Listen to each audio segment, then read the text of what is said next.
लेते ना क्या सिलेबस होता है, क्या चीज होता है, इसको भी नोट करते थे. It has been bifurcated under the section. It is the part of ancient history. Another thing is what medieval history. Another one is what it is that modern history.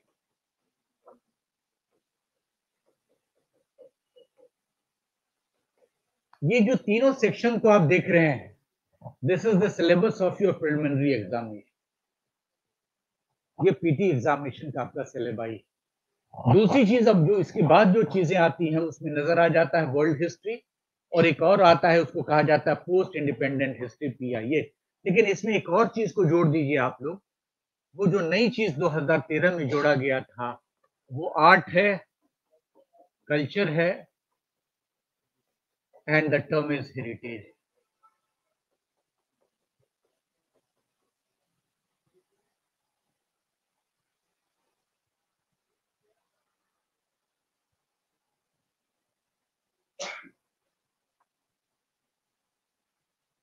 Okay. Another important thing, those who are old guys and those who are new, it is equal for all. अब जो दूसरी चीज सबसे बड़ी did you write it? आपने लिख लिया ना? Next one. Another important thing is what your approach.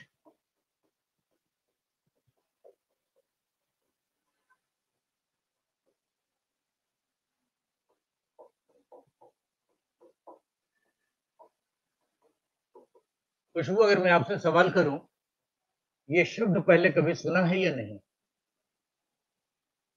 सुना है? ये शब्द सुना है? आप बच्चे सुने हो कि नहीं?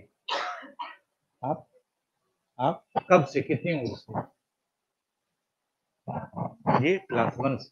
आप बच्चा, आप क्लास 1 से. आप जी स्टार्टिंग से. स्टार्टिंग का मतलब उम्र आपकी क्या होगी? आप इंजीनियर साहब, आप सुना था ना? तो अब तक आपके मन में, मेरी बात को बहुत गौर से सुनना, what is reaction in your mind? मेरा सवाल ये है कि अब तक जो इतिहास को आपने सुना है या फिर समझा है या फिर पढ़ा है या फिर कहानियां जो सुनी है, अब तक मन में आपके what do you feel regarding this one, and why it is I am posting this question to you. मैं सवाल आपसे इसलिए बच्चा कर रहा हूं, the reasons behind that, the reasons behind that why UPSC has inducted this course. मैं सवाल इसलिए कर रहा हूँ, you were absent for a longer time, I think so. So is everything is okay or not? So why you were absent? No issue. Now it is okay. So my point is that ये सबों के लिए कि history शब्द सुना है आपने, और जब यूपीएससी का सिलेबस देखना तो you will find this is a very elaborate part of their history. तो जब दिया है, बच्चे हमसे पूछते हैं कि सर अब इतिहास पढ़ के क्या करेंगे, और काल का सिंधु घाटी की सभ्यता, धोलावीरा वगैरह, आपके गुजरात में बहुत सारे साइट्स हैं, एंड इंडस वैली सिविलाइजेशन. तो पर्पस क्या है? सवाल उठता है जहां आपसे मैंने क्या किया, अप्रोच पूछा, तो आपके दिमाग में क्या रिएक्शन हो जाए? दिस इज कॉल्ड ट्रांसफॉर्मेशन, है ना? This is called transformation. If you talk about approach का मतलब होता है दृष्टिकोण, और यहीं से अगर सवाल पूछा जाता है कि पर्पस क्या है, अगर इस सवाल का जवाब आप नहीं जानोगे, चाहे कोई भी डिसिप्लिन पढ़ो, हिस्ट्री पढ़ो, पॉलिटी पढ़ो, इकोनॉमी पढ़ो, इकोलॉजी, एनवायरमेंट पढ़ो, साइंस एंड टेक्नोलॉजी पढ़ो, अगर आप ये नहीं जानते हो इसका पर्पस क्या है, तो it is useless. Whatever you have read in your school days, college days, if you don't understand about that purpose regarding that, then it is worthless, it is useless, it is, you can say, futile part of that. अगर आपने engineering पढ़ा है, mechanical, अगर सवाल नहीं पूछा आपके university के टीचर ने, फिर मैं सवाल कर दूं कि एमटेक बच्चा आपने क्यों नहीं किया, है ना? मैं कह सकता था कि आपने एमटेक क्यों नहीं, फिर मैं सवाल करता कि एग्रीगेट डिस्टिंक्शन आया या नहीं आया, फिर मैं कहता कि सुपर स्पेशलाइजेशन क्यों नहीं कर रहे हो, आजकल बहुत सारा यूजीसी का कोर्स हो रहा है ना? तो कारण क्या है कि वहां पर किसी ने बताया नहीं what is the purpose that you got admitted for the purpose of reading engineering. आपने ग्रेजुएशन किया ना, है ना, कर लोगे ना, अभी तो है फाइनली, आपने ग्रेजुएशन कर लिया। पर्पस क्या है ग्रेजुएशन का? जवाब क्या होगा बच्चा? What should be the answer? देख लीजिए आप, इसको जो मेल करते थे इसको कहा जाता था डिग्री फॉर मैरिज। ग्रेजुएट हो गया जी, जानवर बिकाऊ है, दाम मिल जाएगा। अगर पर्पस है डिग्री लेना, तो आप इमेजिन करो ना, how you can utilise your perfection, how you can utilise your skill if you think like that too. But for making engineering, I think 4, 5, 7 lakh may be expended for that part of that, isn't it? है ना, ये तो होता है heavy, you have to पे heavily for that to. आप क्या कर रहे हो? आप कॉमर्स कर रहे हो, बीकॉम, बीए कर रहे हैं, तो दैट इज इंपॉर्टेंट।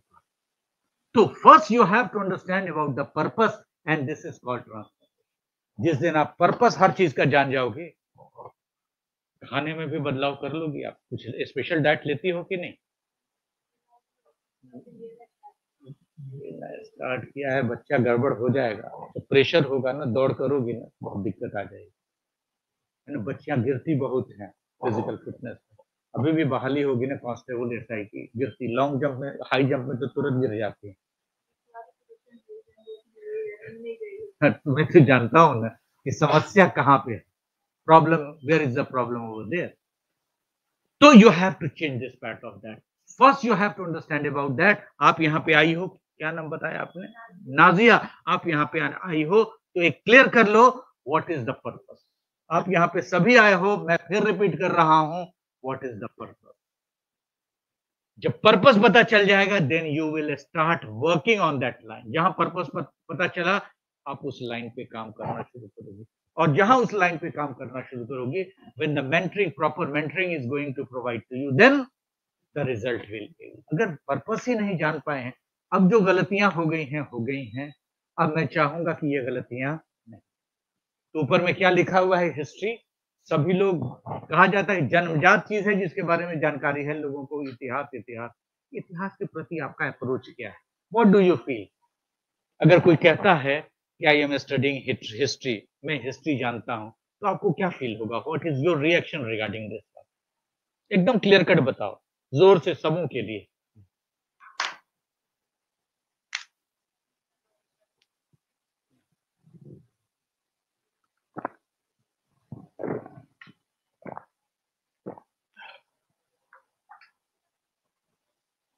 जो भी रिएक्ट करती हो आप बताओ, एकदम स्पष्ट, हमें क्लैरिटी चाहिए, क्योंकि I am going to start from the scratch zero, and everyone is at the same level, और फिर आपको उसी लेवल से ऊपर चढ़ना। That is my point. कोई मायने नहीं रखता है कि वो इंजीनियर है, ये बीकॉम है, ये बीटेक है, ये एमटेक है, ये मेडिकल्स है, इससे कोई फर्क नहीं पड़ता। सबका position ground zero. So what is your reaction regarding that?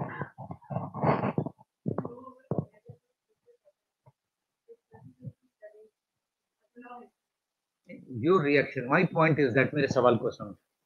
History शब्द सुना है ना? मैंने क्या सवाल किया आप लोगों से? पर्पस। तो सबसे पहले जिस दिन आपका पॉइंट जाएगा पर्पस, आपको आधे सवाल का जवाब मिल जाएगा, और खुद आप अपनी मेंटरी खुद कर सकते हो। मोबाइल होता है ना आपके पास, पता है ना पर्पस? जल्दी से बता दो। नहीं नहीं, छोड़ो ना, पहले मैं जवाब दे दो। पर्पस, उसका सबसे पहला पर्पस आपके लिए क्या होगा? मैं सवाल करता हूं यूपीएससी का, what is the main prime purpose regarding the mobile, whatever you are utilising it, what is that purpose? आपसे सवाल है मेरा, और किसी से सवाल नहीं है, और लोगों से सवाल बदलेगा,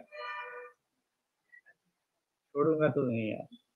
पर्पस, बच्चा कितना साधारण सा सवाल है, लेकिन कभी सोचा नहीं है। मोबाइल आया, शुरू कर दिया आपने, है ना, शुरू कर दिया, फ्रेंड बनाना शुरू कर दिया, फेसबुक से लेके टेलीग्राम से लेके जो भी है, blah blah. What is the purpose? आपका प्राइम पर्पस क्या है? तो पर्पस कॉलिंग का तो बहुत तरीका हो सकता है। Do you feel that your answer is suitable to getting 100 marks, 100 में 100 मिल जाए? नहीं, तो जानना होगा ना, यहाँ तक कि मोबाइल आपके पास है, ब्रांड कौन सा है? हाँ? चलिए 1 प्लस जी आपके पास जी हैं? आपके पास बच्चा? आपके पास जी?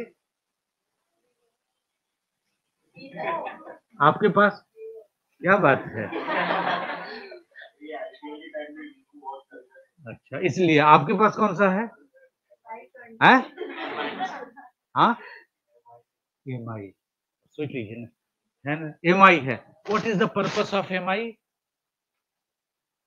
Is it professional or you can say normal person like that? MI बेटा प्रोफेशनल है तो जानना तो पड़ेगा ना मेरे दोस्त, जानना तो पड़ेगा। इंजीनियर साहब, पंडित जी, सबसे ज्यादा मोबाइल का उपयोगिता आपके लिए कहाँ पे होगा? यही जवाब दीजिएगा आप।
क्या किसी का पर्पस क्या है? ये अप्रोच शुड बी, हाँ बोलो।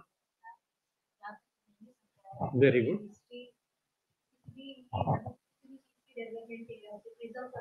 अच्छा,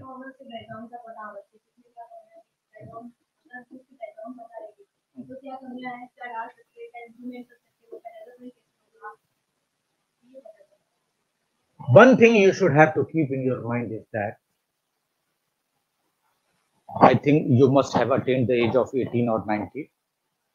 20. Fine. When you'd have been at the age of 12, your complete situation must be different, isn't it? And present time, the situation is completely different. Okay. After 5 years, the situation and condition will be totally different. Okay. Is it clear? Where you are now a day and whatever you have adopted, अभी आप कहाँ पे हो और कौन सी चीजों को आप फॉलो कर रहे हो, अडॉप्ट कर रहे हो, वो एक परंपरा से चली हुई आ रही चीजें हैं। और ये सबसे ज्यादा उपयोगी, it is very much useful, it is very much purposeful in that condition is that to it is to reconstruct. हमेशा कंडीशन ध्यान में क्या रखोगे? It is for reconstruct, it is for reconstruct, and whatever the fault you did in your life, whatever the mistakes you have done in your life, you can do reparation over there, you can do the repair works also over there. आपके failure का कारण क्या है? आप अपने पुराने historical fates को आप निकाल सकते हो। Constructive the day You are using nowadays. You are using mobile cell phone. Before that, that was a dialing phone, trunk like that. Okay, the reconstruct. Your approach should be history is for reconstructing, and it is a parameter. जो सबसे important चीज आपको ध्यान में रखना, अब जब भी पढ़ोगे तब क्या है parameter to analyze your social development, political development, cultural development, economic development, and scientific development. How did you reach over here? It is a sequencing and chronological order over there. जो सबसे बड़ी चीज क्या है, किसी भी चीज को रिकंस्ट्रक्ट करने में ये सहायता देती है और ये बताती है कि अब तक आपके पूर्वज, आप, सरकार 1947 से लेकर अब तक सरकार का पॉलिटिकल डेवलपमेंट क्या हुआ, सोशल डेवलपमेंट क्या हुआ, इकोनॉमिक डेवलपमेंट क्या हुआ, पॉवर्टी रेशियो क्या हुआ, सेक्स रेशियो क्या हुआ, लिटरेसी रेट क्या हुआ, ये सारी चीज की जानकारी किससे मिलती है? History is to reconstruct the present scenario over there. हम लोग देख रहे हैं कि बार बार कहते हैं ना पेंडेमिक, तो पेंडेमिक हमेशा आते रहे। 100 साल पहले के हम लोग खास कर करके स्पेनिश फ्लू की बात करते हैं, उसको देखते हैं, then you can talk about like अभी जो रिसेंट टाइम में पेंडेमिक है, आने वाले 100 इयर्स में जो एक साइकिल सा बना हुआ है चीजें, फिर उस चीज को ट्रेस की जाती है। तो history is for reconstructing, and it also reconstruct your thought process also. If you are doing again and again mistakes, you have to trace, analyze your first step, you did the mistake, second step did, क्या कहा जाता है कि पहली बार में नहीं हुआ competition, ये दूसरी बार में नहीं हुआ जी। बहुत बार यूपीएससी के बच्चे 5वीं 6ठी बार में हो रहे हैं, कारण पहले मिस्टेक को रिपेयर किया, फिर दूसरे। तो क्या है, failure is your experience. Failure, आप फेलियर नहीं हो, you have learn the experiences. उससे क्या मिला आपको? Experience. And you have to utilise them in a proper way. So the approach of history should be reconstructing the present situation of analysing the past thing what has been spent over there. जो चीजें बीत चुकी है ना, उसको हम लोग trace करेंगे। धोलावीरा है, साइट है इंडस वैली सिविलाइजेशन का, वैसा साइट अब तक नहीं मिला है। प्रेजेंट टाइम वाटर मैनेजमेंट उस पीरियड में धोलावीरा में, and Dholavira city is divided into 3 section, 3 segment में बटा हुआ है। ये 2 फोर्टिफाइड सिटी है, एक नॉन फोर्टिफाइड सिटी है, और ये बताता क्या है कि सोसाइटी में 3 पार्ट बना हुआ है ना। Society was divided into class, तो क्लास उस पीरियड में भी था, क्लास इस पीरियड में भी है। तो you have trust the origin part over there. Water management था उस पीरियड में, और यही नहीं, उस पीरियड की जब बात करते हैं, what is significant part of that, पहली बार धोलावीरा में नजर आता है ये साइन बोर्ड मिला है। साइन बोर्ड पे लिखा हुआ है कुछ इंडस वैली के स्क्रिप्ट की भाषा में, और अभी वर्तमान समय में हम लोग क्या देखते हैं, सूरत शहर आपका स्वागत करता है, लिखा होता है कि नहीं एंट्री के साथ में। इसका मतलब है कि the tradition we have followed from that period over there. Okay, and another thing is that लिखा हुआ होता है माइलस्टोन, है ना। सूरत कितना है? 40 किलोमीटर है। It is taken from the ideas of the Sher Shah during the medieval time. ये रिकंस्ट्रक्ट होता है, कोई चेंजेस नहीं हुआ है। चेंजेस क्या हुआ है? पहले ये था करोस, अब क्या हो गया है? माइल, है ना, है ना। 1.85 किलोमीटर बराबर, यू कैन से दैट, एक जिसको कहा जाए 1.85 माइल बराबर 1 किलोमीटर, लाइक दिस। तो these are the tendency, these are the process of what, reconstructing our past. तो आज से ये मान के चलो कि जो लोग भी हिस्ट्री पढ़ोगे उसका बेसिक थीम क्या होगा? How to reconstruct. Is it clear? And this is the parameter to stress to go about that. Pandey ji, you can trust about that, what your maternal uncle, what your forefather did in the past. आज वो लोग पांडे क्यों हुए, जमीन जायदाद क्यों हुई, उन्होंने पास्ट में क्या किया। लोग कहता है ना कि नाम रोशन करेगा, भाई देखो पास्ट में परंपरा क्या थी, चीजें क्या थी, उसके पीछे कौन सा इतिहास उन्होंने किया, तो क्या किया। और हमेशा मिलेगा they sacrifices a lot, they did a lot, है ना। अभी अभी क्या मनाया गया? इंडिपेंडेंस डे मनाया गया ना। इंडिपेंडेंस डे में क्या गीत गाया गया? नेशनल एंथम और नेशनल सॉन्ग, दोनों में फर्क क्या है? कभी आप लोगों ने नहीं सोचा? अभी भी लिखने के लिए बोल दूं तो समस्या आ जाएगी।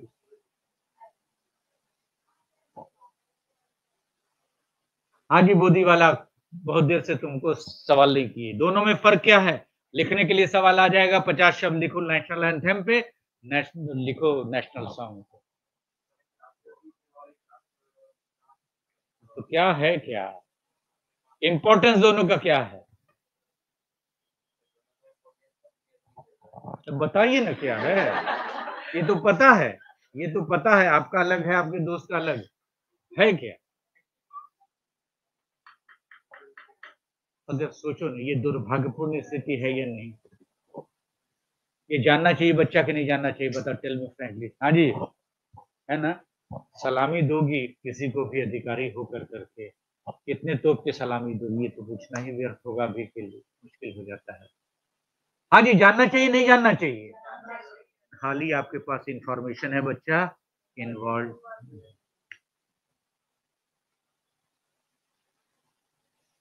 यूपीएससी क्या कहता है?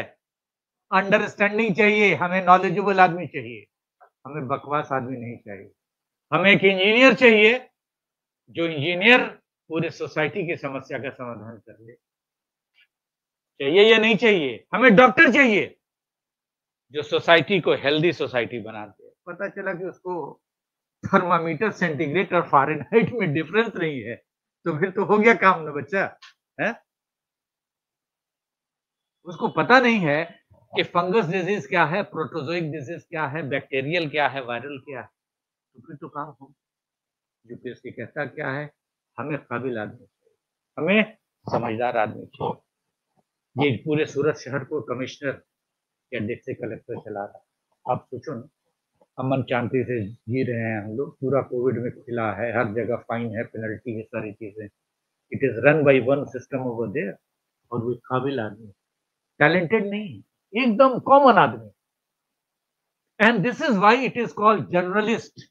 एक जनरल आदमी को सिविल सर्विसेज की परीक्षा में सिलेक्शन इसलिए किया जाता है, उसके पास multiplicity of work are available with that part. Is it okay और नॉट? अब तो क्लियर हो गया होगा, what do you mean by understanding? Is it clear और नॉट? दूसरा चीज क्या बताया था? तीसरी चीज क्या बताया था? So everything, if you are going to read it out. क्या नाम है आपका बच्ची? हाँ, वैष्णवी। घड़ी का मॉडल कौन सा है?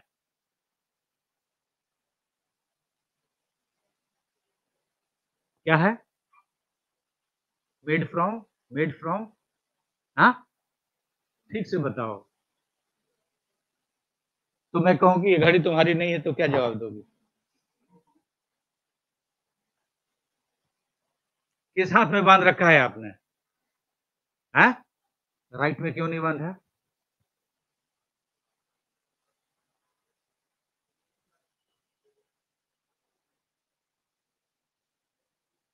सोचोगी ना थोड़ा, या नहीं सोचोगी? कांस्टेबल है, पुलिस अधिकारी या पुलिस ऑफिसर, या कहा जा सकता sub inspector, revolver right side रखता है या left side?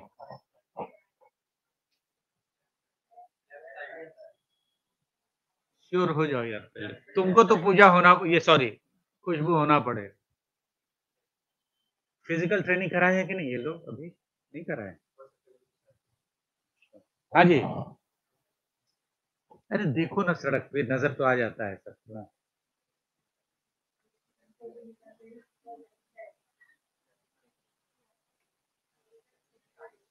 Listen to me. A major changes has been taken place over there. Why it is left side? Because 95% of the male having right right hand. It is easy time. But the recent research of the Israel का recent research आया है कि no, it takes swift time. लेकिन conditions क्या है? Your exercise should be there. उसमें 16 second का फर्क होता है। उस पीरियड में फट से आप राइट साइड से निकाल के कर सकते हैं, rather than making this thing like that. Then the thing should not expose. इसमें सिर्फ कलाई का प्रयोग होता है, उसमें आप हाथ को ले जाते हो, एक्सपोज होता है ना, सामने आप डिटेक्ट भी नहीं कर। So the Israeli method is that, what is that? Keeping the things on the right side, and it has inducted since 2017 onward, है ना? पूरी तरह से इंडक्ट हो गया। अब जितना भी CSIS जिसको भी देखोगे आप, वो राइट साइड यूज करते हैं। लेकिन अभी भी पुराने जो मोटे से टोन वाले पुलिस वाले सब अभी भी लेफ्ट साइड में ऐसे करते हैं, ऐसे पता चला कि 2 मिनट का टाइम लग रहा है, depending like that. So that way the things are going on. तो you should have to be very much informed, you should have to be very much involved. Clear हो गया? Now it is clear that what approach you should have to keep in your mind regarding history. ये चीज पता चल गया ना आपको कि history is to reconstruct part of that। और एक छोटी सी चीज और जान लो कि the recent history is based on it is investigation और दूसरी चीज है इंक्वायरी, है ना। यानी हिस्ट्री ये कहीं कहाई हुई मिथिकल चीजें नहीं है, कहानी स्टोरी नहीं, it is investigative and it is what we can, it is based on inquiry। History कोई भी चीज बताती है, सपोर्टिंग एविडेंस चाहिए आप, then it is a fact, it is based on fact part over there। And Ram Prasad Bismil से लेके जो भी फ्लैग ही होस्टिंग की बात हुई तो सबसे पहले 30 में हो चुका था एक बार, फिर अलग अलग नाम आते हैं, वेंकैया का नाम आएगा कि उसने फ्लैग का नाम दिया। You should have to involve हो देयर। मैं अभी साइज पूछूं तो आप लोग को प्रॉब्लम हो जाएगा झंडे, है ना। अभी कंट्रोवर्सी आ रही है ना, सेफरन यानी भाजपा का झंडा जो है कि नहीं भारत के झंडे से ऊपर है, कंट्रोवर्सी आ रहा है। सवाल पूछेगा कि हाफ फ्लैग कब होगा, राष्ट्रपति के मरने के बाद कितने दिन तक फ्लैग हाफ मास्ट होगा, प्राइम मिनिस्टर के मरने के बाद कितना दिन होगा, वाइस प्रेसिडेंट के बाद कितने दिन होगा। बच्चा इसके लिए किसी स्कूल में एडमिशन थोड़ी लोगे। You should have to be alert. समझदारी तो यही कहेंगे ना भाई, भारतवर्ष का झंडा है, तिरंगा झंडा है, तिरंगा झंडा को इंग्लिश में क्या कहते हैं, तीनों नाम को जी, ट्राई कलर कौन सा, तीन कलर कौन कौन सा इंग्लिश में बताना, आप ही से पूछ रहा हूँ। पहला फर्स्ट कलर इज व्हाट,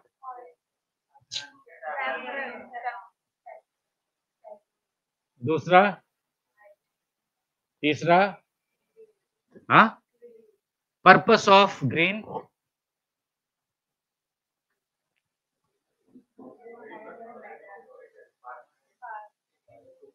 किसी को यार प्लीज एक भी आदमी, anyone who can speak to me correctly, then it would be a very good thing for you. एक आदमी भी सही जवाब दो मेरे दोस्त, क्योंकि ये तो लेक्चर को कैसे मैं लेके चलूं। यार तुम बहुत दूर से शांत हो, बताओ तो हरा रंग होता है नहीं होता, पहले तो ये क्लियर करो, होता है नहीं होता है, होता है नहीं होता है, होता है ना। What is the symbol of green,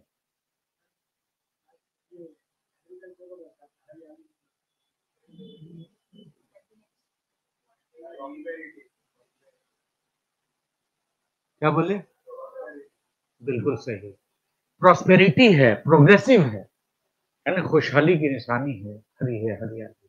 तो आपको तो ये जानना होगा। सेफरन, सेफरन उसको हम लोग गेरुआ कह सकते हैं, है ना, क्या है, और वो सेक्रीफाइसेस है, और वो ईरानियन कलर है, ईरानियों का भी जो कलर है वो ग्रीन नहीं है, सेफरन ही, जाफरान जिसको कहा जाता है, सेफरन, है ना। वो किस चीज का, वेलर का है, साधु संत महात्मा जिसको क्या देखते हो, वो कलर अध्यात्म से जुड़ा हुआ है, वो आत्मबल देता है, शक्ति देता है। और वाइट जो है कि नहीं वो पीस, पीस है। और ये क्या है, 24 स्पोक्स हैं, 24 स्पोक का मतलब क्या है, 24 आवर। और महात्मा बुद्ध ने महाधर्म चक्र परिवर्तन किया था, तब से ही ये स्पोक्स सामने में है। तो आपको तो फीचर तो जानना पड़ेगा ना यार। तो this is called involvement, and involvement begins from standard. और जो प्रॉपर एजुकेशन सिस्टम है, जो 5वीं पास हैं, एक आता था टीवी शो भी किसी जमाने में, तो R&D किया गया कि सबसे ज्यादा आदमी का लर्निंग फेज होता है 5th क्लास में शुरू होता है। 6th क्लास से आदमी कहना शुरू करता है कि I want to become an engineer, I want to become a doctor kind of. Okay, तो this way you should have to be clear about that। Tell me frankly, finally, did you get my point or not? What exactly is the approach to study the part over this? ये चीज clear होता है नहीं होता, clear हो गया है। Now make a heading medieval history,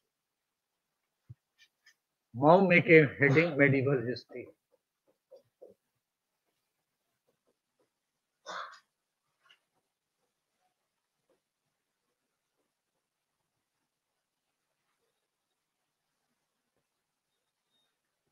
if you talk about the sources, अगर सोर्स की बात करते हैं, हर एक चीज का सोर्स होता है. If you talk about the medieval sources, you have a lot of foreign and lot of indigenous. इसको कहते हैं foreign, foreign का मतलब विदेशी है, और फिर कह सकते हैं indigenous मतलब भारत का है.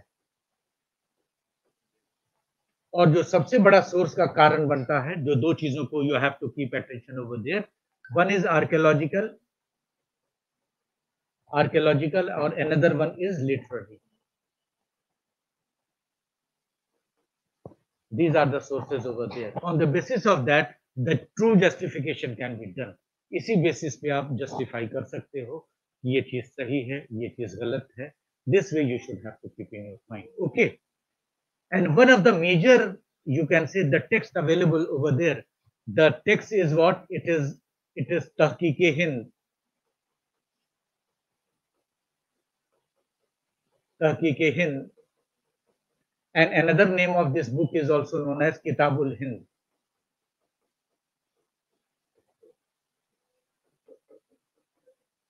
और इसको लिखने वाले का नाम है Al Biruni. Al Biruni. And the major part of that, शुरू में इस किताब को तुर्की में लिखा गया है ना, अल बेरूनी की किताब तहकीक-ए-हिंद और Kitab ul Hind, discovered about the Indian scenario. और यहीं से शुरू क्या होता है, द ज्योग्राफी ऑफ इंडिया. और मैप जो अभी आप देखते हो, भारत का, विश्व का जो मैप देखते हो, मेडिवल पीरियड में इसकी भी शुरुआत हो जाती है, एल बेरूनी के समय. और अगर पीरियडाइजेशन की बात कहा जा सकता है, तो ये पीरियड करीब करीब 1000 के आसपास होता है. लेकिन जो हमें बताना है कि मेडिवल का मतलब क्या होता है, मीनिंग क्या हुआ मेडिवल का मतलब, और मेडिवल हिस्ट्री का अप्रोच क्या होगा. The two things you should have to pay stress over there. So what do you mean by medieval? Medieval का मतलब क्या हुआ? medieval का मतलब क्या हुआ? और medieval की शुरुआत कहाँ से होती? तो सबसे इम्पोर्टेंट चीज क्या है? इसके पहले मैंने क्या कहा था? एंशियंट, वो मैं पढ़ा चुका हूँ आप लोगों को. बाद में जो बच्चा है मैं रिपीट करूंगा एक्स्ट्रा क्लास की. एंशियंट, और एंशियंट से एंट्री क्या हो जाती है? medieval में. और जब एंशियंट का जब काल की बात करते हैं, तो मैं एक पीरियड ले रहा हूँ खास कर करके 3000 या 2300 से 1750, वो है इंडस वैली सिविलाइजेशन का फेज. उसके बाद 1500 से लेकर करके 1000 में ले रहा हूँ, दिस इज अर्ली, शॉर्टकट है, वैदिक पीरियड. और फिर जो सेक्शन में ले रहा हूँ 1000 से लेकर करके 600 BC, ये लेटर वैदिक पीरियड है ना. और ऑल टुगेदर अल्टीमेटली हम लोग पहुंच जाते हैं 7th सेंचुरी एडी में. बीच का मैंने स्किप किया है, जो कि हर्षवर्धन का डिस्कस किया था मैंने, last Hindu empire. Okay, so that is a major era of transformation. अब इसको समझना क्या है, those who have already attended the lecture over there, उनको सबसे बड़ा समझना क्या है, we are going to make an era of change. What is that? Medieval is what? An era of change. Era का मतलब क्या होता है? युग. हाँ, era of change. It is what? It is an era of change. और जहां era of change की बात करेंगे, there is a major transformation. Era का मतलब एक युग का परिवर्तन है ना. तो एक बहुत बड़ा चेंज है ना. क्या देखते हैं, what has taken place due to this pandemic to the whole world? It is a change of era. एक बहुत बड़ा चेंज आया है. किस चीज में? ग्लोबलाइजेशन. अगर मैं आप लोगों से सवाल करूं, what are the major changes taken place in this globalization? It is a change of era. It is a change of phase over there. What should be your answer?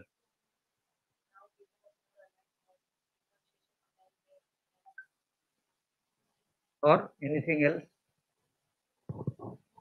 Change हुआ है नहीं हुआ है? What is that? ठीक है, major, that can be global. मैं जो सवाल पूछना चाह रहा हूं, the change which has taken place globally, what exactly is the path of that? The major thing you should have, मैंने एक चीज रूट बताई है आपको, कि दुनिया में जितना भी काम होता है, किसके लिए होता है? सोसाइटी. नोट कर लो आप.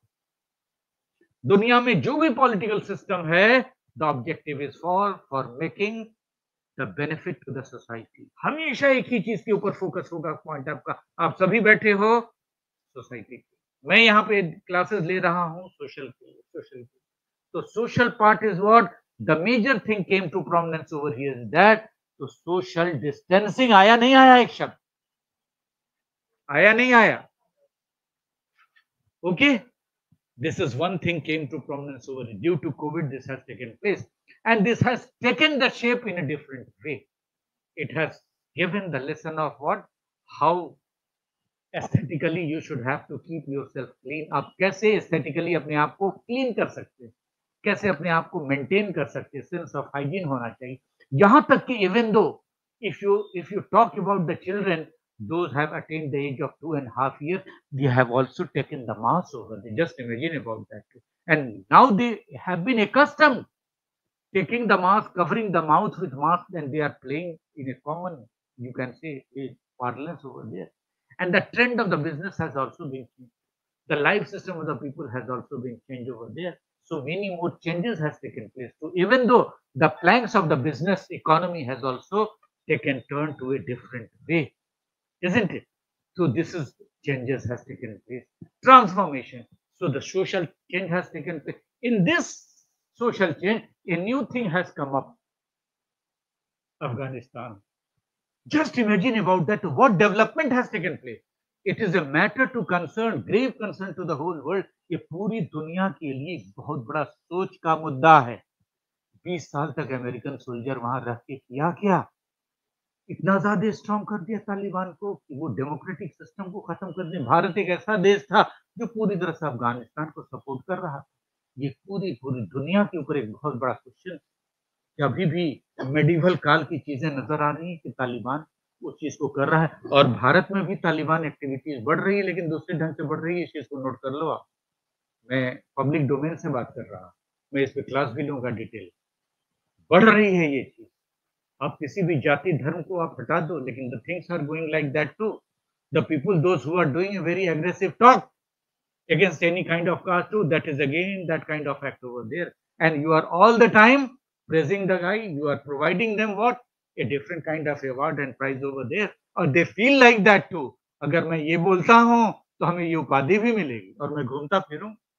Just imagine, it is not a good sign over there. तो द ट्रांसफॉर्मेशन, तो मेडिवल पीरियड में क्या होता है, एक बहुत बड़ा ट्रांसफॉर्मेशन होता है, चेंज होता है। और हमेशा याद आप लोगों को रखना है कि जो ट्रांसफॉर्मेशन हो रहा है वो political change, it is what, political change.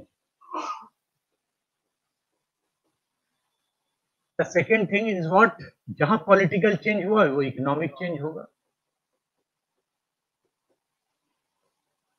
Economic change होगा तो सोशल चेंज होगा, और सोशल चेंज होगा तो क्या देखते हैं, cultural.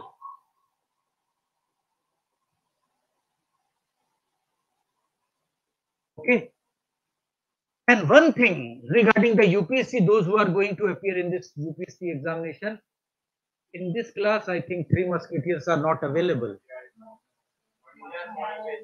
Acha, it is evening batch. Acha, no issue. So what is important and significant part regarding this one is, if you talk about this one, the political change, the economic change, the social change and cultural change. And one of the unique thing that came to prominence over here, and this is the era, yani 650 onward, it is medieval period. It is medieval period to the whole world. ये पूरी दुनिया के लिए medieval period है। इसमें एक छोटी सी चीज मैं बताना चाहूंगा। हिस्ट्री राइटिंग, यहाँ पे लिखना आप हिस्ट्री राइटिंग। हिस्ट्री राइटिंग में जो ब्रिटिश हिस्टोरियंस हैं और जो नेशनलिस्ट हिस्टोरियंस हैं, उन लोगों ने इसमें एक चेंज लाया। Because the major contribution of the writing history goes to always the British. If they could not have managed to do some research work over there, it was quite difficult. ये बड़ा मुश्किल था कि किसी भी चीज को हम लोग जान सकते। जो सबसे बड़ा कंट्रीब्यूशन जाता है, उसका नाम मैं बताता हूँ, जेम्स प्रिंसेप। उन्होंने सबसे पहली बार क्या देखते हैं, प्राकृत भाषा और अशोक का इंस्क्रिप्शन को पढ़ते हैं। एल्बेशम बुद्धिज्म जैनिज्म पे काम किया, तो उनका बहुत बड़ा contribution. And they have a pre conceived notion, यानी पूर्व से ही कहा जा सकता है उनके मन में एक चीज है कि जो पश्चिमी सभ्यता है, the western civilization is superior, dominating, and the developing part over there. And keeping in view of that, they segregated this period is write up is what? The Hindu age and the Muslim age. बहुत सारी किताबों में आपको मिलेगा, तो क्या ancient period में क्या मिलता है? Hindu age and Muslim age. और वो मानते हैं कब से? मुस्लिम के आक्रमण से मानते हैं। तो now this theory is redundant, अगर कहीं भी किताबों में टेक्स्ट में मिलता है तो इसको आप नलिफाई कीजिए। Okay, Then the approach of the nationalist and Marxist historian, GNU of thought, जिस स्कूल से हम लोग हैं,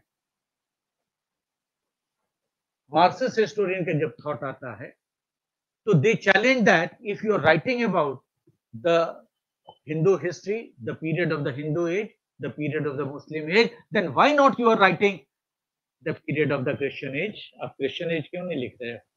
क्योंकि क्रिश्चियन भी तो 200 साल तक शासन किया है, मुगलों ने भी किया है, तुर्कों ने भी किया है 200 से 300 साल तक। हिंदुओं ने किया है तो आपने हिंदू एज लिखा, फिर आपने क्या मुस्लिम एज लिखा, तो क्रिश्चियन एज क्यों नहीं लिखते? तो मार्क्सिस्ट हिस्टोरियन का अप्रोच होता क्या है कि no, it should be rational approach, और पूरे विश्व के पटल पे इस चीज को नाम दिया जाएगा। इसलिए उन्होंने क्या किया, ये मुस्लिम एज को हटा करके मेडिवल एज दिए, और पूरी दुनिया के संदर्भ में ये बातें कही गई। ये भारत के लिए इतिहास की बात नहीं, पूरी दुनिया में। अगर यूरोप की बात करते हैं तो यूरोप में सामंती प्रथा था, भारत में भी सामंती प्रथा था। यूरोप में भी अंधविश्वास था, भारत में भी अंधविश्वास था। यूरोप में भी सिस्टम किसके हाथ में था? एक विशिष्ट व्यक्ति के हाथ में था। खास करके जब हम लोग बात करते हैं फ्यूडल लॉर्ड्स के था, भारत में भी सामंती के नाम छोटे छोटे टुकड़े कंडीशंस के रूप में आंका जाता था, मापा जाता था। तो जो सबसे मेजर ट्रांसफॉर्मेशन होता है, ट्रांसफॉर्मेशन क्या होता है कि the centralised control was completely abolished. What is that? Centralised control. Centralised control last किसका था? हर्षवर्धन का था, हर्षवर्धन का था। सेंट्रलाइज्ड कंट्रोल समाप्त हो जाता है and the empire was divided into fragmentation, छोटे छोटे शासकों में हो गया। तो कोई एक केंद्रीकृत राजा तो रहा नहीं, भारत छोटे छोटे टुकड़ों में। अगर भारत के मैप की बात कहा जाए तो क्या देखते हैं कि भारत छोटे छोटे रियासतों में, या कहा जा सकता है टुकड़ों में बढ़ जाता है, और अलग अलग रूलर अलग अलग जगह पे सामंती से लेकर के अलग अलग शासक, या कह सकते हैं कि अलग अलग रूलर होते हैं, और सबकी दिशा दशा चीजें बिल्कुल बदली सी चीजें नजर आ जाती है। This is what, this is Sri Lanka.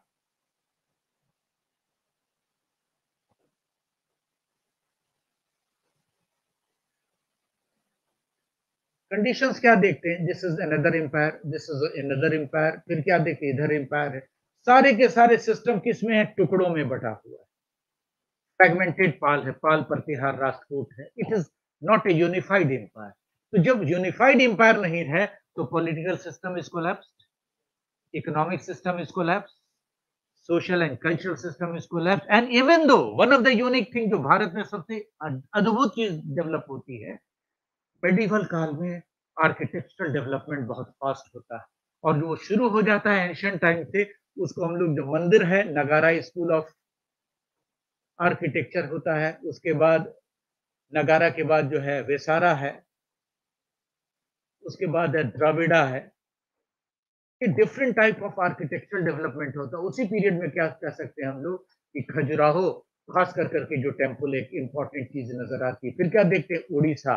फिर क्या देखते हैं? इधर पूरी ये जो रीजन देख रहे हैं चेन्नई का, सभी जगह पे टेम्पल का डेवलपमेंट हो रहा है, कल्चर का डेवलपमेंट हो रहा है। एक अलग सी प्रथा, कल्चर डेवलप होता है। Vijayanagara empire, so different and distinguished part over there. लेकिन दिस वाज द फ्यूडलिज्म। इसको डार्क एज भी कहा गया है। कहां? यूरोप में। लेकिन भारत में डार्क नहीं था। कारण क्या है? इस पीरियड में भागवतिज्म भी भारत में डेवलप होता है, सूफिज्म भी डेवलपमेंट होता है, कल्चरल एक्टिविटी डेवलप होती है, छोटे छोटे ट्रेड कॉमर्स डेवलप हो जाते हैं, छोटे छोटे उसको कहते हैं हम लोग गिल्ड्स, वो डेवलप हो जाते हैं। तो भारत में ये डार्क नहीं था, क्योंकि भारत की जो इकोनॉमी थी स्कैटर्ड थी, लोकल लेवल पे वो प्रॉस्पेरस थी, डेवलप हो रही थी। लेकिन इसी बीच में जो मेजर डेवलपमेंट क्या होता है? Turkish invasion, Turkish invasion. और भारत में सबसे पहली बार क्या देखते हैं कि तुर्क का आगमन होता है ना। जब टर्किश इन्वेजन होता है तो भारत में एक बहुत बड़ा परिवर्तन, a major change has been taken place on the region और you can say country over there. और जो सबसे बड़ा चेंजेस अब क्या देखते हैं, अगेन नॉर्थ वेस्ट रीजन से फिर से क्या देखते हैं, अटैक शुरू हुआ है ना। पहली बार बता चुका था ना कि मेजर अटैक कहाँ से होता है, नॉर्थ वेस्ट से होता है, हमेशा वहीं से अटैक शुरू होता है। अब क्या देखते हैं कि अगेन फिर इन्वेजन शुरू होता है और again the invasion has taken place in two way and two houses were there, एक है घौर और दूसरा है गजनी। घोर एंड गजनी, ये दो आक्रमण होते हैं भारत, और again penetration center is there. It was always you can say a bone of contention. Bharat में अभी भी समस्या है, कहां पे, नॉर्थ वेस्ट में है। और अभी अगर मैं बात करूं अफगानिस्तान की, इसको कभी भी किसी ने कंट्रोल नहीं किया, ये याद कर लो आप। ये शक के बाद से लेकर के कभी भी अफगानिस्तान को कंट्रोल नहीं किया जा सकता। रशियन फौज यहाँ पे 10 साल थी, 15 थी, रशिया ब्रेक हो गया, अभी 20 साल तक अमेरिकन फोर्स रही, कंट्रोल हो पाया। ट्राइब है, कम्युनिटी ऐसी है ना। तो north west is always a dangerous part over there. और भारत में अभी भी क्या देखते हैं, जो सबसे बड़ा डेंजर पार्ट नजर आता है पाकिस्तान के सिचुएशन होने के बाद से भी, this was one of the significant thing.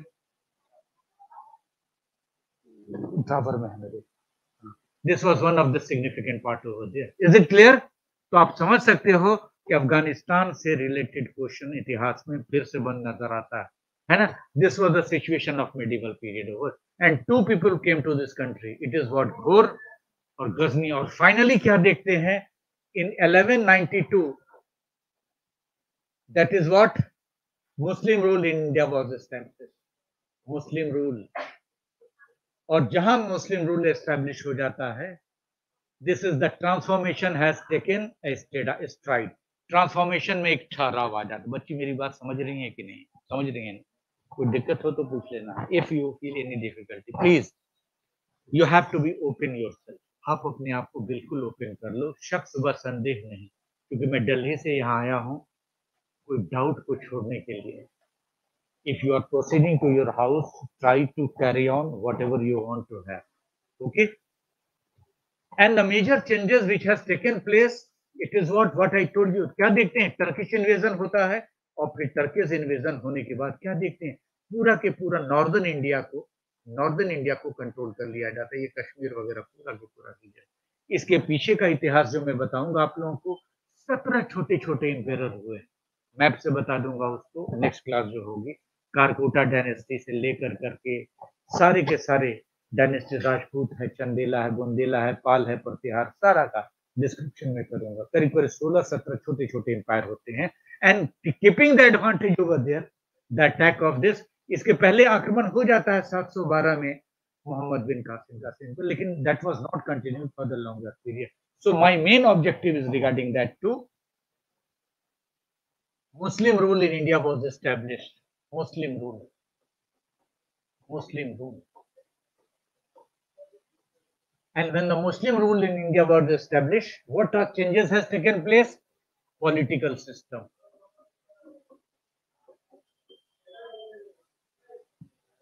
Okay? Political के बाद क्या देखते हैं हम लोग? Economic system. Then social तो होगा ही. And then culture is also the part of that. These are the significant development which has taken place over here. अब देखेंगे खास बात क्या नजर आती है. Now this time a centralized empire came to prominence. एक centralized empire आ जाता है. Empire became, what is that centralized?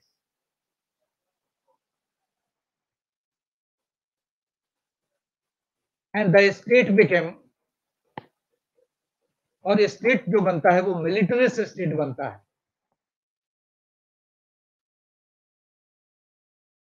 मिलिटरिस्ट state बनता है। जिन लोगों ने क्लास किया है वो बताएं कि किस प्रकार का साम्राज्य था during the ancient time, Harsha period, Gupta period, what type of empire were there. तो what type of state were there, state का नेचर क्या था, राज्य किस प्रकार का था।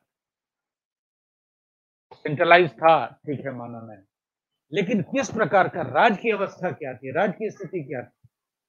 जब राज की स्टेट की बात करते हैं तो क्या नजर आता है?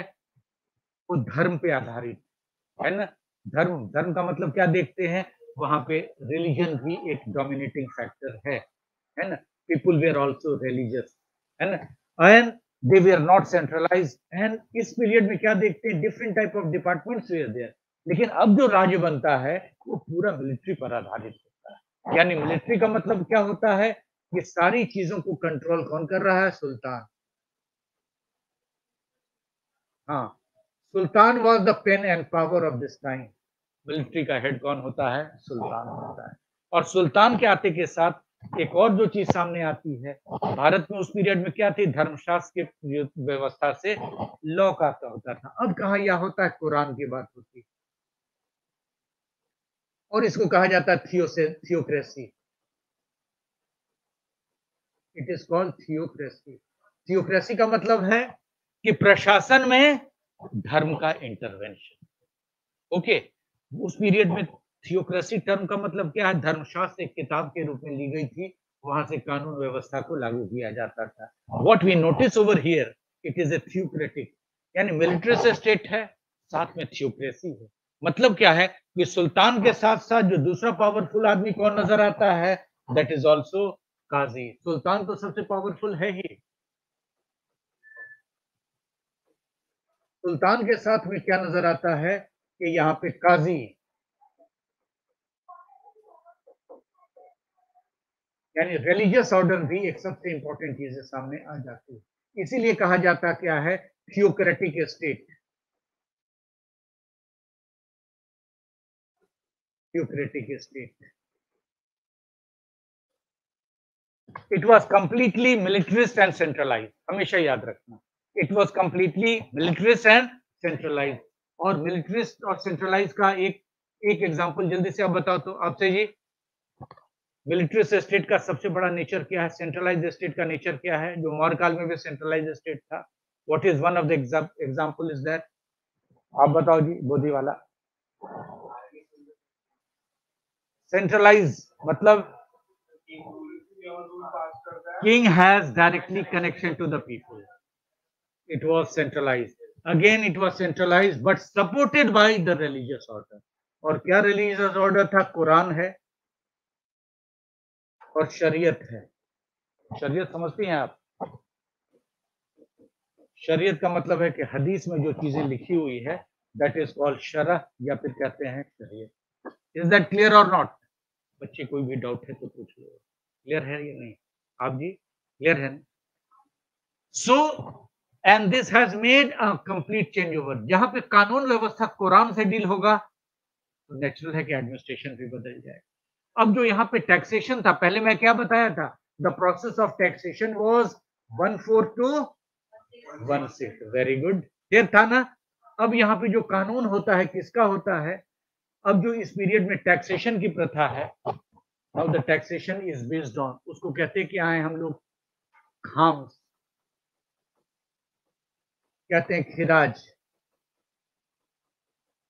कहते हैं उश्र, कहते हैं ज़कात, और फिर क्या आते हैं? जजिया।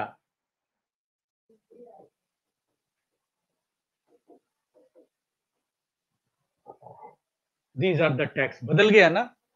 पहले क्या धर्मशास्त्र के हिसाब से एग्रीकल्चर टैक्स क्या होता था?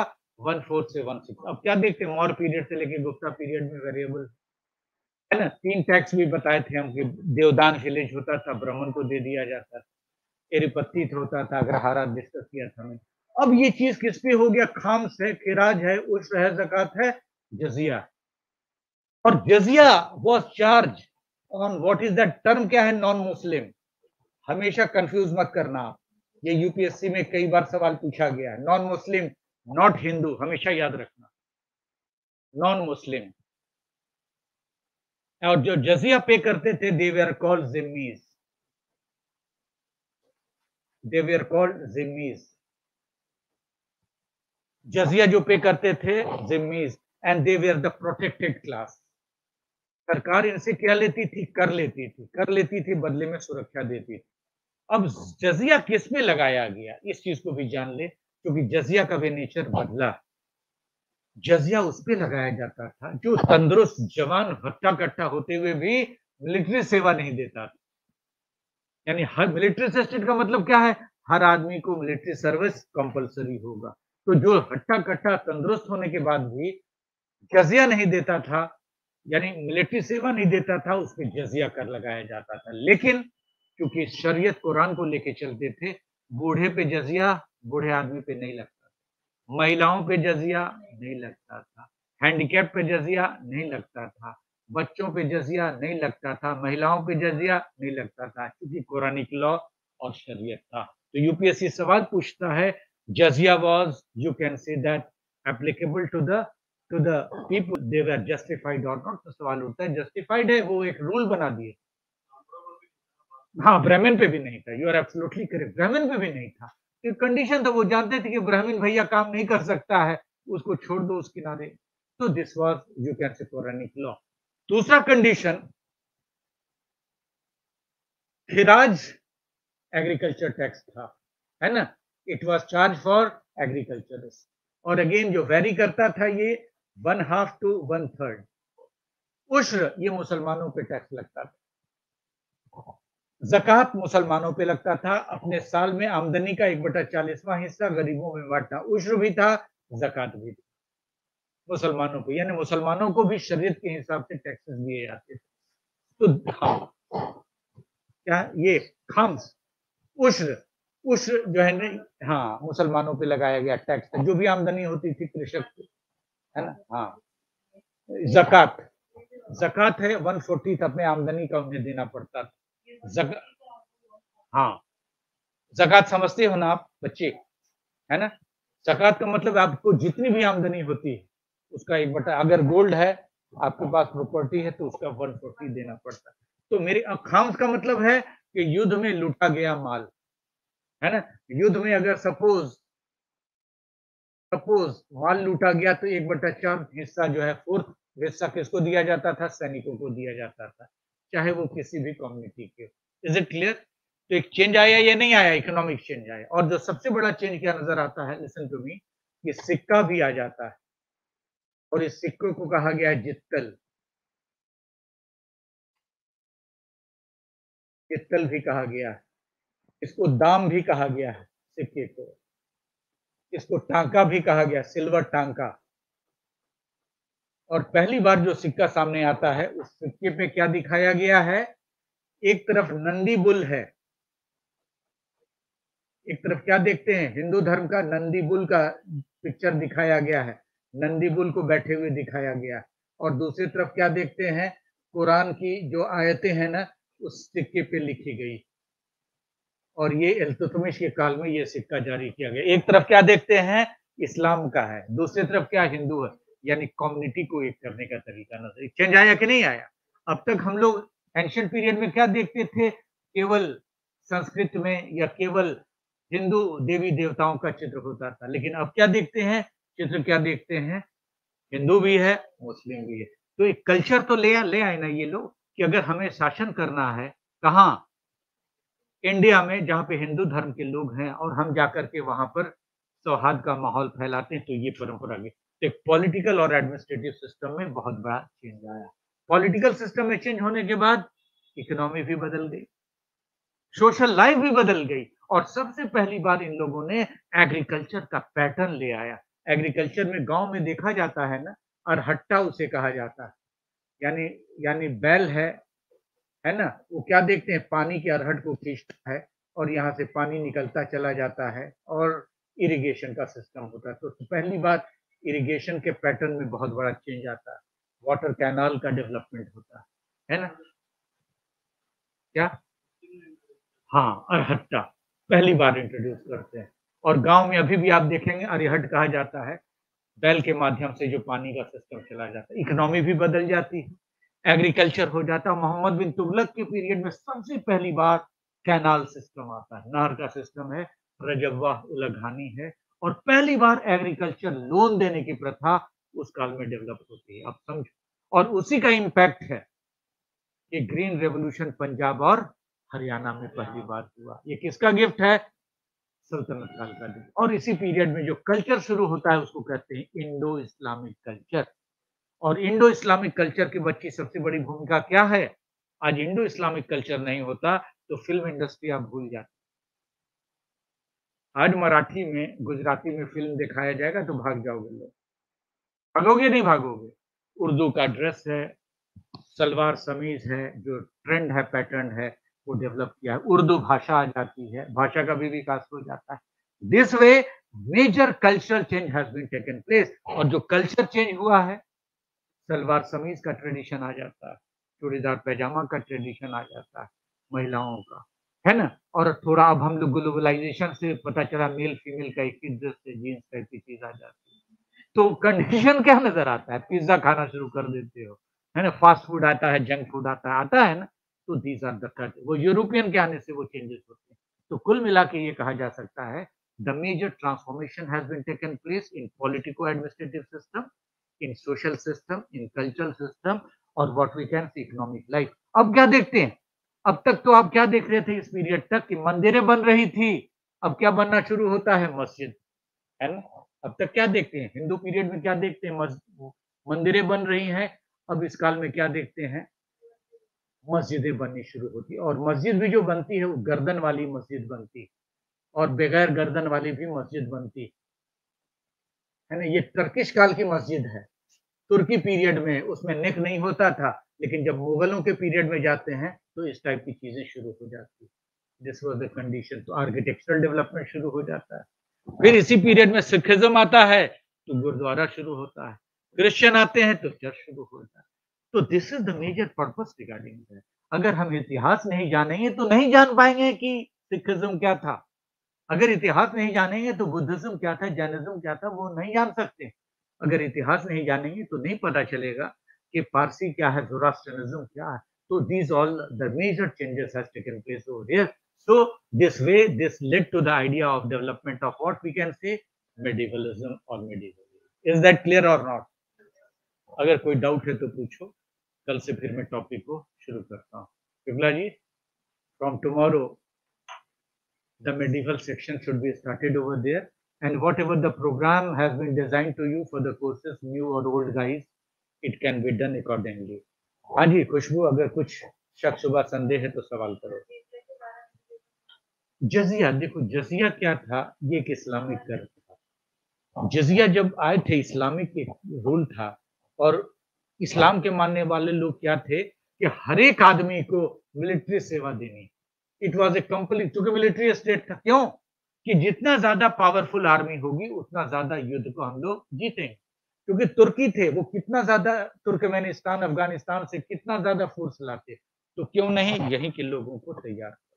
तो जो तंदुरुस्त थे, जवान आदमी थे, ब्राह्मण छोड़ करके, उनको मिलिट्री सेवा अनिवार्य था। लेकिन कुछ लोग कहते थे कि हम नहीं करेंगे, तो कहते थे कोई बात नहीं है, तुमको टैक्स देना पड़ेगा। तो वो नॉन मुस्लिम, नॉन मुस्लिम का मतलब ज़ोरास्ट्रिया भी उस पीरियड में रहे होंगे, अलग धर्मों के लोग हुए।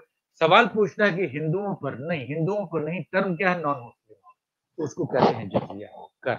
बाकी जो लोग सेवा देते थे मिलिट्री में, उनको कर नहीं देना पड़ता। तो ये एक तरीका था, मिलिट्री को डेवलप करने का एक तरीका था, कंडीशन था। और जजिया जो देते थे उनको सुरक्षा भी देती थी सरकार। ये सबसे बड़ी बात क्या थी, जबकि अब तक हिंदू सिस्टम में ये व्यवस्था नहीं, सुरक्षा नहीं थी। हाँ, उसूल तो दे ही रहे हैं ना, उसूल तो दे रहे हैं, जक़ात दे रहे हैं। अगर मुस्लिम, मुस्लिम तो देते ही थे सेवा, क्योंकि टर्किश रूल था, उनको अपॉइंट किया जाता था, उनको सेवा देना ही था। और वो जान के देते थे कि उन्हें वहाँ पे मुस्लिम रूल चाहिए था, व्यवस्था चाहिए था। वो तो कंपल्सरी उसको फॉलो अप कर रहे थे कि ये एक रिलीजियस काम है, इसमें हम लोग हाथ बटाएंगे। मुस्लिम तो दे ही रहे थे, रिक्रूट उनका हो ही रहा, क्योंकि उनका शासन था, प्रशासन था, व्यवस्था उनकी थी। तो that way you should have to know about that. हाँ बोलो। सूफिज्म का मतलब क्या है? देखो, इस काल में बहुत विंग डेवलप हुए। मेडिवल पीरियड में क्या होता है? भक्ति आंदोलन शुरू होता है। पहले भक्ति आंदोलन शुरू होता है, उसके बाद सूफी आंदोलन। सूफी आंदोलन क्यों शुरू होता है कि जब टर्किश भारत में आते हैं तो अपने साथ में सूफी संतों को भी लेकर के आते हैं। और जो सबसे बड़ा सूफी सूफिज्म का जो केंद्र था कूफा और बसरा था, वहां पे हसन अली बसरी सबसे पहले सूफी संत थे। यहाँ तक कि महिलाएं भी सूफी हुई हैं जिनका नाम है राबिया बसरी। जैसे यहाँ पर आप देखते हैं राधा को देखते हैं ना, या फिर देखते हैं ना। हाँ, सूफी का मतलब एक तरह का मूवमेंट है, संत नहीं है। एक सूफी, सूफी का मतलब क्या है? उनको मटेरियलिज्म से कोई कंसर्न नहीं, धन संपत्ति आराम से कंसर्न नहीं है। वो चाहते हैं कि गॉड के करीब वो पहुंच जाए। That is what we can से।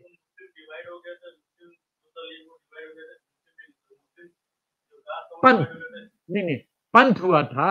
उसको बाशरा भी नहीं, उसको बाशरा और बेशरा कहा जाता था। सूफिज्म का दो ग्रुप हो गया था। सल्तनत काल तक जो युग था उसमें क्या थे? चिश्तिया लोग थे। लेकिन जैसे अकबर का जमाना आता है, वहां पे शोहरावर्दी हो जाते हैं, वो सूट में रहते हैं, अच्छे कपड़े में रहते हैं, उनको आराम भी चाहिए था। जबकि जो चिश्तिया सिलसिला था, वो लोग हमेशा भक्ति करते थे, सेवा के ऊपर आधारित करते थे। और कहा जा सकता है कि भारत में इस्लाम का प्रचार प्रसार कैसे हुआ, औरंगजेब की तलवार से नहीं हुआ है। ये सूफिज्म, भक्तिज्म आंदोलन के कारण। और अभी जो कंपोजिट कल्चर कहते हैं लोग, गंगा यमुना तहजीब जो कहते हैं हम लोग, है ना, कल्चर है। क्योंकि बिना मुस्लिम के हिंदू जीवित नहीं रह सकता, बिना हिंदू के मुस्लिम जीवित नहीं रह सकता। ऐसी व्यवस्था बनी हुई। शादी ब्याह, पटाखा, कपड़े, ये ड्रेस, सब अलग अलग जाति के लोग थे। कंपोजिट कल्चर भारत में विकास होता। हिंदी हिंदी का विकास नहीं हो पाता अगर उर्दू नहीं आता, है ना। अगर उस जमाने का खड़ी बोली नहीं आती, ये चीजों का विकास नहीं हो सकता था। तो भारत में कंपोजिट कल्चर का विकास शुरू हो जाता। और ये कंपोजिट कल्चर अभी भी हम लोगों की जनजीवन, हम लोगों की आत्मा में कंपोजिट कल्चर है।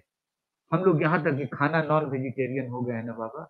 बहुत तरह की बिरयानी चिकन से लेकर के सारी चीज खा रहे हैं हम लोग। क्यों? ड्रेस हम लोग पहन रहे हैं, सेंस पढ़ रहे हैं, ढोल ताशा तमाशा, बहुत सारे मुस्लिम कल्चर मेरे में है। जैसे ताजिया निकलती है ना, रामनवमी निकल रहा है उधर में ना, उधर ताजिया निकलती है। तो एक सिमिलर टाइप की चीज है।